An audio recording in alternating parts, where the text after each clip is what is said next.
yang ada pahala.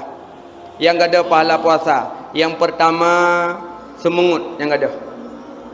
Yang le semungut kadang-kadang tuput. Idanya juga putar dan membuka tepuknya musapu wagalam. Padahal kalau kita gong gulai pli, hang berah dekat lekai go. Kreat tu jobo setan kreat. Aduh pengat-pengat pernah tepuknya alhamdulillah nampak macam. Akhirnya langsung aja. Nah, yang semungut gak ada pahala puasa. Yang kedua gak ada pahala puasa marah bengih. Yang ada. Yang satu put nganganu je kau pakai. Ikan aku ya blok kena kajak. Pulang muka nampu. Ha, biasa saja nang keng kan bui lah. Dia ni galan tu mabui. Ha. Asyik bengih-bengih belum puasa. Gak ada pahala puasa. Nah yang bengih ngan miong je kelawan. Ngan miong je ke bengih ngan manok bengih kipan urung puasa le tak bengih-bengih. Hanya bengih-bengih. Ya pendam bengih. Kira laku apakah kerut hat. Tepuk. Bengih yo. Kabalah haju, lum buka kabalah.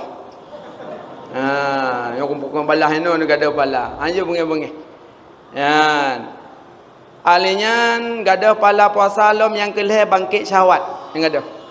Yang gaya yang agam tak tanya puituha pemuda tak tepuk kawit yang minta temu buka.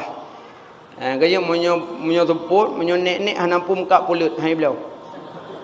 Munyo nek-nek muka nampu gedut-gedut balik-balik tan thau belau kan. Yang pegat nek yang muka cucur, yang begah lagut. Munyo cucur muka mitut tan. Ya ikut ni muda ki bambang kutuk hana bubuh ju kutuk gerok mon.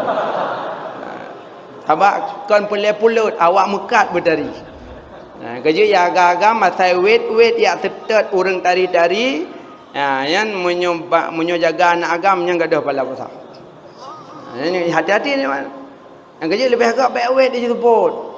Dek mana ku bet tak belum percaya. Belum tapi menyo kata belum istighfar. Astagfirullah. Tapi be nak ajak ke rak gop astagfirullah.